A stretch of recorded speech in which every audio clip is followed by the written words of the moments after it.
Aloha, I'm Lyla Berg. Mahalo for tuning in to Island Focus. We're here at the National Memorial Cemetery of the Pacific, more commonly known as Punchbowl, to learn about the organizations who are providing assistance to veterans in Hawaii. Thank you for joining us on Island Focus.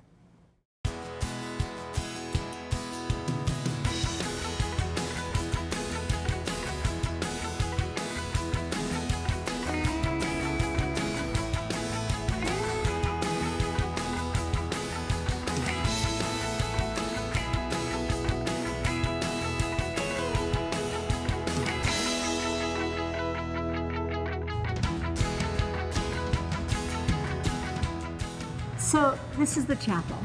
Yes, and what's significant about the chapel is that we've had many delegations that have come here from all over the world. 7 years ago, that was the 75th anniversary of the ending of World War II in the Pacific Theater. The Prime Minister of Japan decreed that the year of peace and reconciliation. So he actually sent his son here, the Prince, to conduct a wreath-laying ceremony. And the Prime Minister of Japan, Shinzo Abe, actually came here as well to conduct a wreath-laying ceremony. So peace is possible. Peace is possible, and Japan, as everyone knows right now, they're a great ally of ours.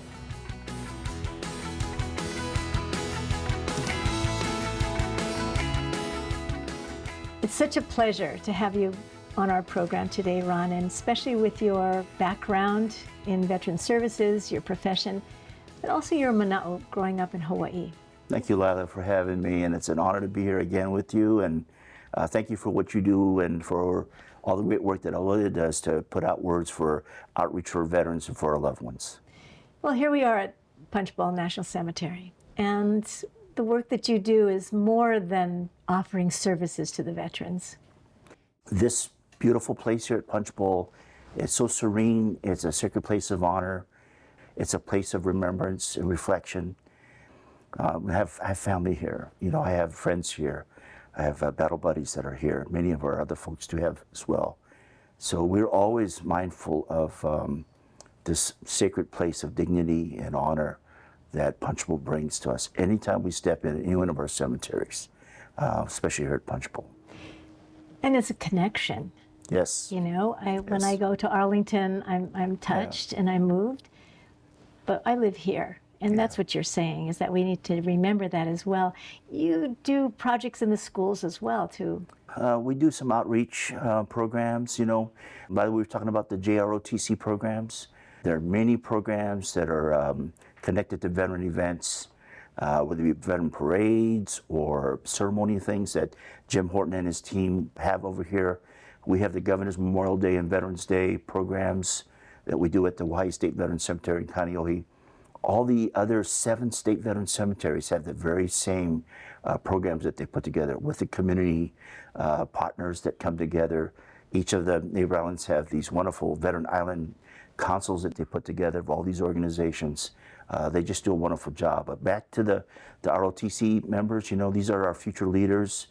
They're looking at doing more things to support their endeavors in their undergraduate work as they prepare for college and graduate school. Some go into the military. They just want to be great community leaders in the future. And a lot of them got their start in the JROTC program.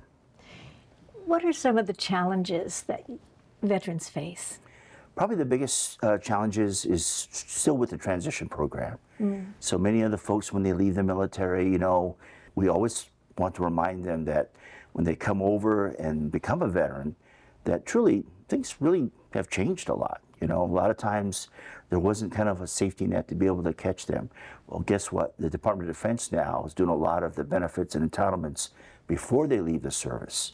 And so a lot of them, they need disability claims processing, or they need jobs, they need rehab. Education is also Education, included. Absolutely right. Post 9/11 GI Bill, spot on.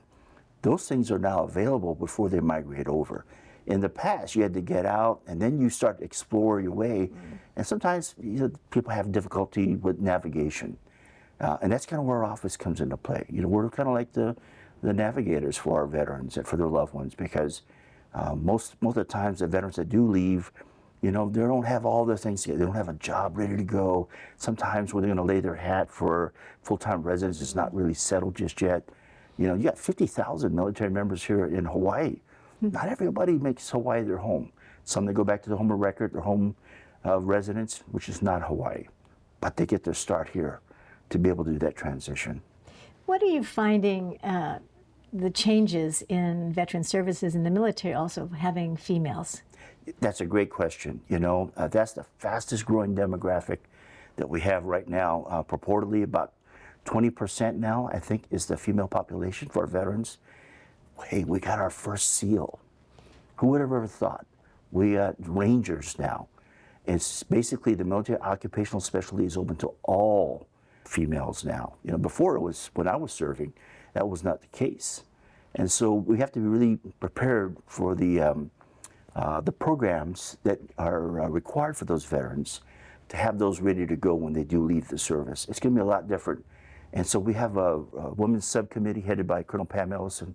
They work with the VA, and we've done about 2 women state veterans summits. We have one coming up in June. It's going to be a virtual one. We're looking to invite some very prominent women veterans like Senator Tammy Duckworth, if that's possible, and then be able to highlight the things that our women veterans are doing today. It must be very exciting for you to be on the forefront, not only of services, but also seeing the changes in the military. And as we wrap up our conversation today, some thoughts on that. Yeah, thank you again, Lyla, for having us on this wonderful program. I think for me, my perspective is things are changing rapidly. You know, when I first came in this job, there were only 8 presumptive ailments for Agent Orange. We're up to 17 today. We did not support the Blue Water Navy. That's now a huge part of the program. Camp Lejeune, some of the water contamination, that was not supported for 20 years, 20, 30 years. It's supported today. So I would ask that our veterans, you know, don't ever think that things are going to remain constant. Things change, and they change for the better. The institutional piece that VA used to have is now more veteran-centric instead of about the institution. So please give us a call, come see us. We'll be here for you. We'll do our very best to support you. Thank you so much for being with us today, and thank you for Lyla. your life work. Thank you so much for having me. You've just met Ron Hahn, who is the director of the Hawaii State Office of Veteran Services.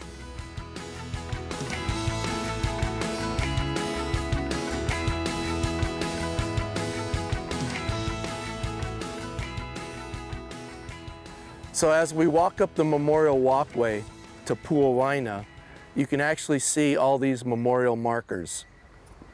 This particular memorial marker has significance here because it represents the Japanese prison ship Enora Maru.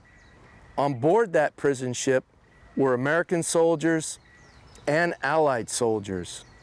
So part of the disinterment project is we're going to disinter 20 communal graves of unknowns of those that were killed aboard the Enora Maru.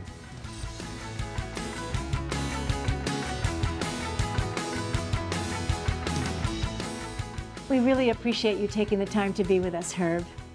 It's my pleasure, and the members of my organization also very happy that I'm here to represent them.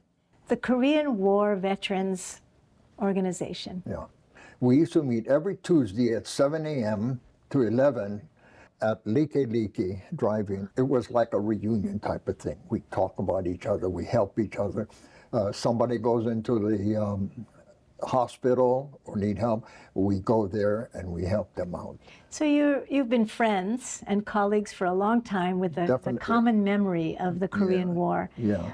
What are some of the things you talk about, and why is the organization so important now? It's important because we want the people to understand that freedom is not free. Freedom is earned. South Korea has cherished freedom we gave them, and they always take us back to South Korea to show us what they call a revisit, to say, when you left here, it was a battleground, But the freedom, what you gave us, we took that freedom, and we want you to come back and look and see what we have done with the freedom that you gave us. That's quite unusual, isn't it? Yes, it is. Because coming out of war, Yeah. the veterans have a memory, right, of the devastation, and the countries do too. We don't ever want that to happen again, so it must be very significant to go back. Yes, it is. And the thing that is what I call chicken skin is when we go there, there's a little tag they put the Korean veteran, the phone number and stuff. And then when we go there, the thing that is what I call chicken skin, little kids, 11, 12 years old, they come up to you and they put their hands together and say, "Thank you, saved my country." Little kids thanking us. So they know the history. Yes. That's very different here in Hawaii. I'm sorry, I got emotional. Yeah, well, no, it must be very touching because in our schools and growing up, we didn't know much about the Korean War or the Second World War, except for dates.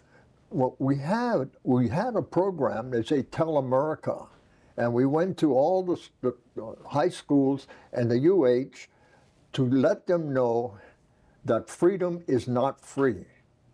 And the thing would be is that I would say, okay, who knows what freedom is free? Who knows about what freedom is free?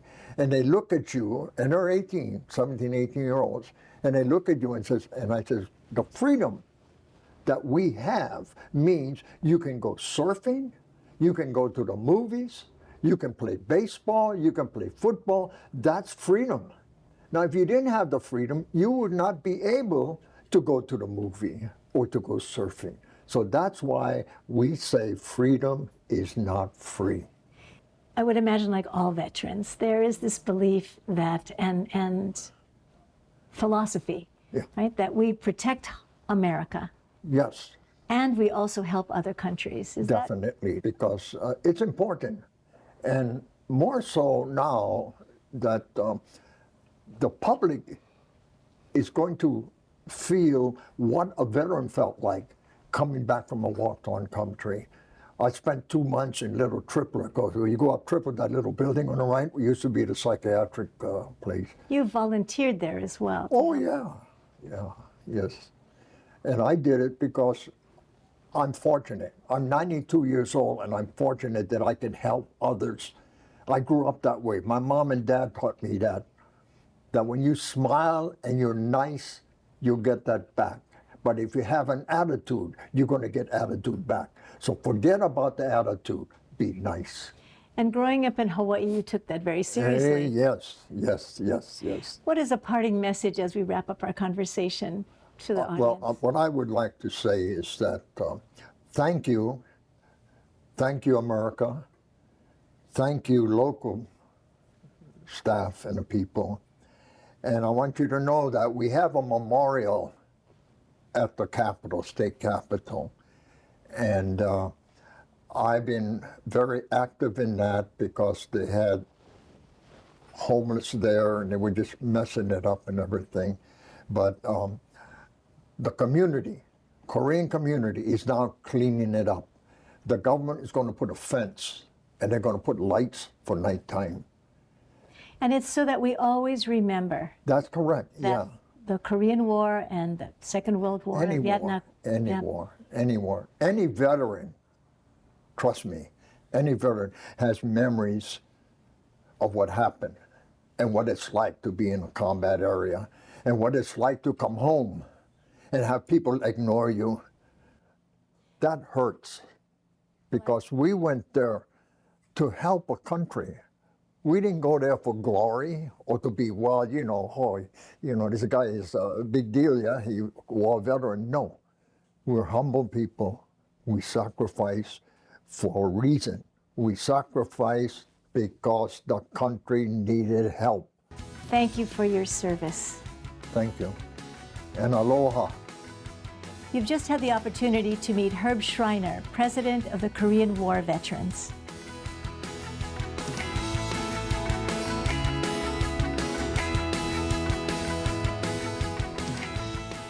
So as you walk up the memorial walkway, you can actually see all of the different memorial monuments that represent different units and different organizations of those that fought in the Pacific Theater. This one in particular represents and honors the military chaplains.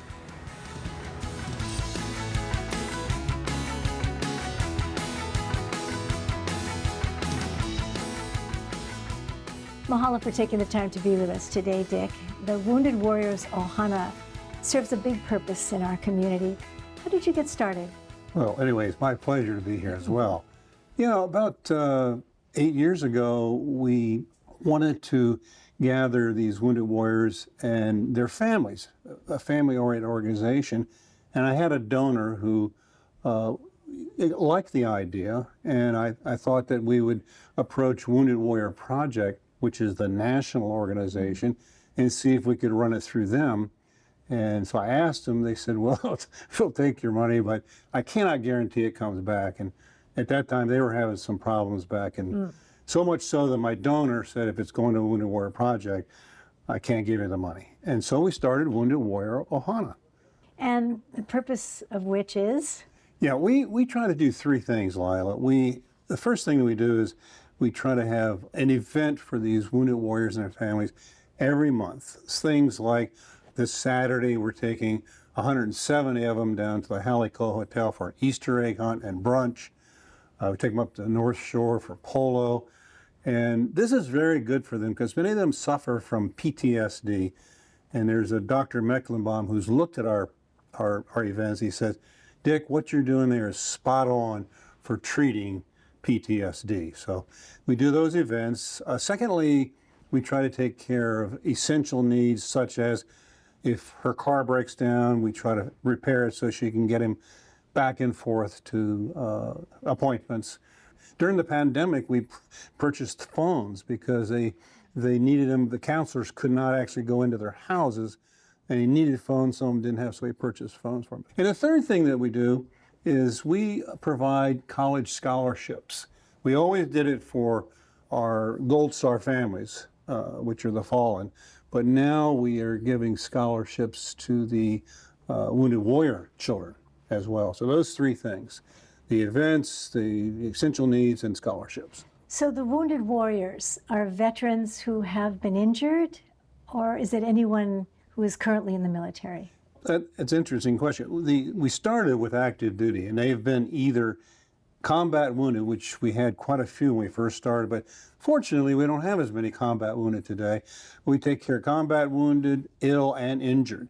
And they're active duty folks, Army, Navy, Air Force, and Marines, and they're in these transition units such that hopefully they'll transition back into the service, but if not, transition out. They have different names and different services, but they all essentially do the same thing. We started there because there's easy access. We knew who they are, but now we've gone on with a little more money, resources. We're helping VA people who are separated but being treated by the VA. So you get the referrals and you get the names, and then once they're with you, it's a community. yes, that's why it's a Ohana. And in addition to the scholarships and the essential needs and activities, what else happens when you get together? Well, what I watch is, and I like, is the children having fun they wouldn't otherwise have. It's heartwarming. Then you see people who are normally reticent, and there's talking finally. And, you know, one good example of that is we have had some of these guys have been homeless with PTSD, and some of them actually work here. They have their jobs at the Punchbowl. I went up to one of them. He just wouldn't hardly talk to me at all. And I finally got him to talk, and turns out he was a boxer for our Olympic team. He boxed, this is an older name, with Sphinx. I don't know if you know that name, but he's a really good boxer. These guys have done some tremendous things, but it's sad to see that you know some of the things that they do, that one of them might lie down on the ground and not even talk the whole time. This happens. Well, we know that war, tragedies, trauma, conflict affects us in very different ways. And what touches me about your organization is that, yes, it's focused on those who have internal and external wounds, but also looking toward the future. I saw also we've got a high school chapter of Wounded Warrior Ohana who's actually doing this event on Saturday. Raiders for Wounded Warriors. It's an organization I started when I was at Iolani. I'm a kind of guy who starts it, but now it's got the lady who's running it's dotted every I and crossed every T, and they're doing fantastic things. They help us year round, but they're actually doing this whole event on Saturday, this Easter egg hunt. They'll have an Easter egg basket for every one of our Wounded Warrior children. But what we've learned about being here at this National Cemetery is that it's a living place. And what I hear from you too about Wounded Warriors Ohana, it's a living organization. Yes. That honors the past and is looking that we never do war again. Well, I'd like to see that. Thank you for taking the time to be with us. It's my pleasure. I've really had a good time being here. We've just spoken with Dick Rankin, who is the co-founder and president of Wounded Warrior Ohana.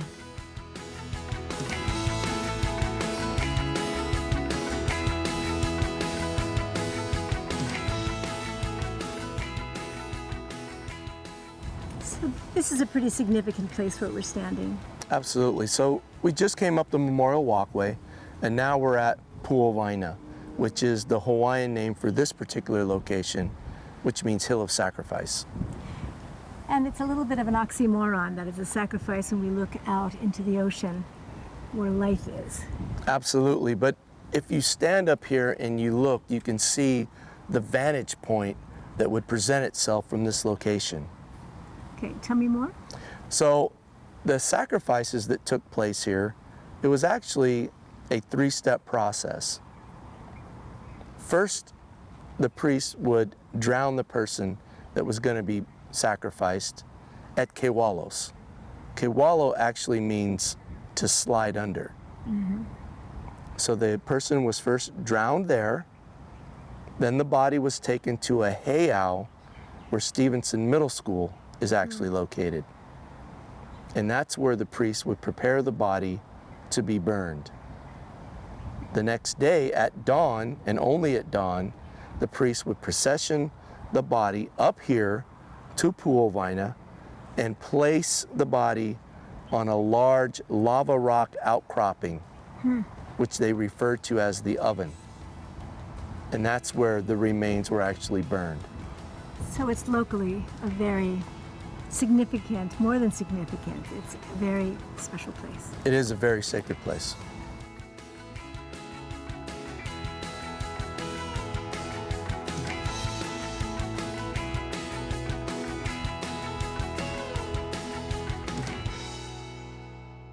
Thank you for joining us today on Island Focus. I'm Lyla Berg.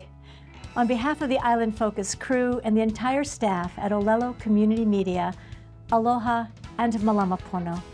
Let's take care of each other and see you soon.